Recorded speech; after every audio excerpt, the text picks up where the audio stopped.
Hi, des maths et bonjour. On se retrouve aujourd'hui dans une nouvelle vidéo qui fait suite à comment calculer son chemin de vie.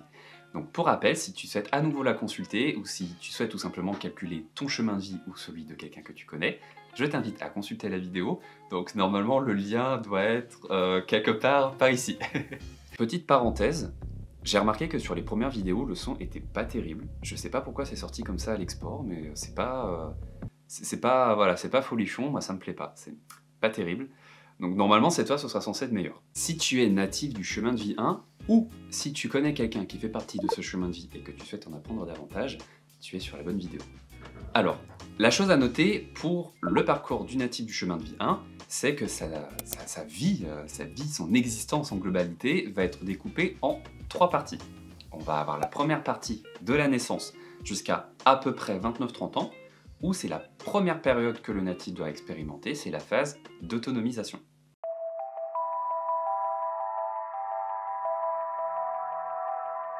Comme le chemin de vie 1 est le premier des chemins de vie, c'est lui qui commence, c'est lui qui démarre puisqu'il est numéro 1.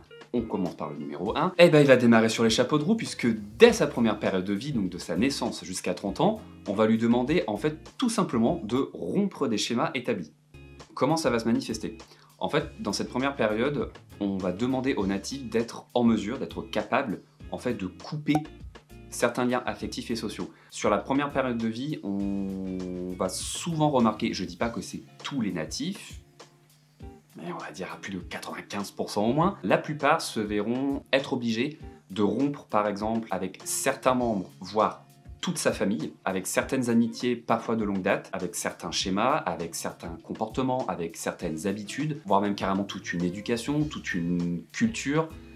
Parfois même, ça peut aller jusqu'à certaines religions. Certaines personnes vont devoir vraiment couper, de mettre un stop, une croix définitive, et j'ai bien dit définitive, ça, sur certaines bases, en fait, tout simplement. Le natif du chemin de vie 1, alors même qu'il a à peine commencé sa vie, on va déjà lui demander de faire des sacrifices. Et c'est pour ça que c'est extrêmement difficile. C'est pas évident. Mais tout ça, c'est finalement pour mieux préparer la suite et pour démarrer sa deuxième période de vie, où là, il va se passer énormément de choses.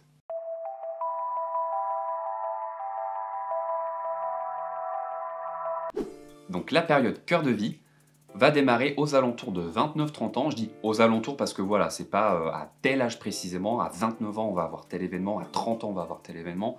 Bon, ça va dépendre aussi de l'incarnation de la personne, finalement du parcours de vie de la personne. C'est globalement dans ces zones-là, donc entre 29 et 30 ans, c'est la période d'exécution ou cœur de vie, où là ça y est, on rentre dans le vif du sujet. Le natif du 1 doit mettre en pratique, doit concrétiser ce pourquoi il s'est incarné. Dans la première période de vie, on a une évolution dite naturelle, et dans la deuxième période, on va basculer sur une période personnelle. Parce qu'au cours de cette période, tous les natifs du 1 n'auront pas la même chose à expérimenter, ils ne vivront pas tous de la même manière. Pourquoi ? Finalement, quand on est tous en chemin de vie 1, ils sont censés tous vivre la même chose, ils sont censés tous avoir la même destinée. Non ! Que nenni ! Et est-ce que tu sais pourquoi ?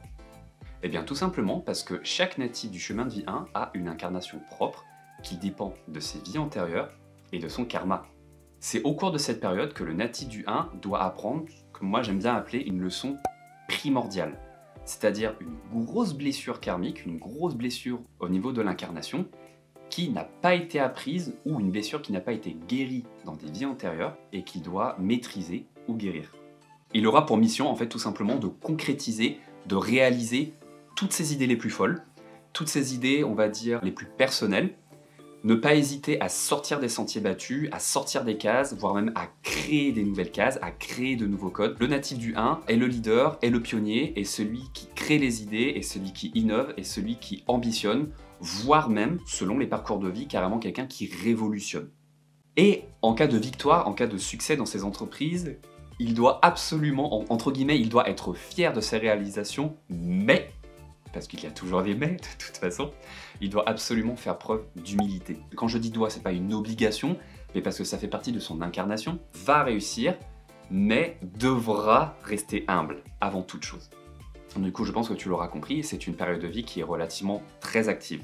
Très active, pourquoi ? Parce qu'au cours de cette période-là, très souvent, je dis pas que tous les natifs sont comme ça, mais encore une fois, en règle générale, c'est quelque chose qui se remarque souvent. On va par exemple souvent déménager, souvent changer de travail, souvent changer de cadre de vie. Comment est-ce que le natif du 1 va pouvoir, de manière concrète, concrétiser finalement ses projets? Eh bien, ça va se manifester par exemple par des longues études supérieures qui ont pris fin. Donc le natif du 1 aura commencé des études supérieures de sa vingtaine. Eh bien, ces études vont prendre fin au début de sa trentaine, et du coup, il va mettre en pratique ses compétences et ses connaissances pour donner vie à des projets et des idées qu'il aura au préalable imaginé, voire fantasmé durant sa première période de vie. Et enfin, la période, on va dire, de 50 à 69 ans, jusqu'à tout simplement la fin de vie, jusqu'au décès du natif. C'est la période dite de transmission ou de partage.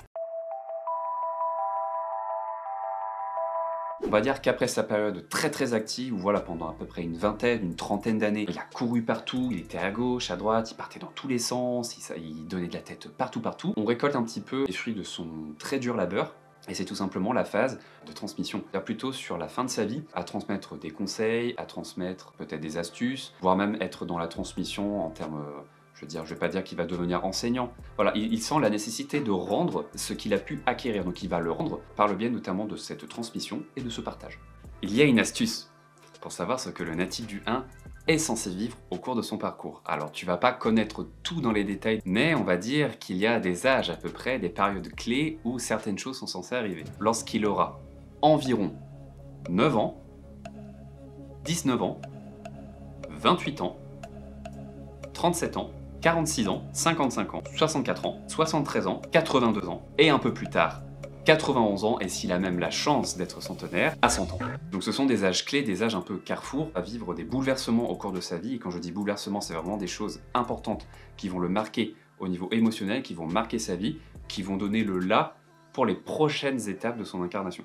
Les qualités qu'il va acquérir au cours de son parcours seront souvent la capacité d'adaptation, le sens de l'organisation, le détachement matériel et émotif, lâcher prise, l'acceptation, la capacité de projection dans le temps, plutôt à moyen et à long terme, et la confiance en soi, surtout la confiance en soi. Il doit s'affirmer, s'imposer, mais ne jamais le faire de manière tyrannique, toujours avec empathie, respect et bienveillance. Il doit faire confiance à ses idées créatives, parce que c'est lui et lui seul qui est maître de son destin. On arrive sur la fin de... C'est flou. On arrive sur la fin de cette vidéo, j'espère que les quelques explications t'auront permis de comprendre davantage ton chemin de vie ou le chemin de vie de quelqu'un que tu connais. N'hésite pas à mettre un pouce en l'air, à commenter la vidéo, à la partager, voire même, ça me ferait extrêmement plaisir, à t'abonner. Je te remercie pour ton attention et je te donne rendez-vous dans la prochaine vidéo qui sera le chemin de vie numéro 2. À bientôt!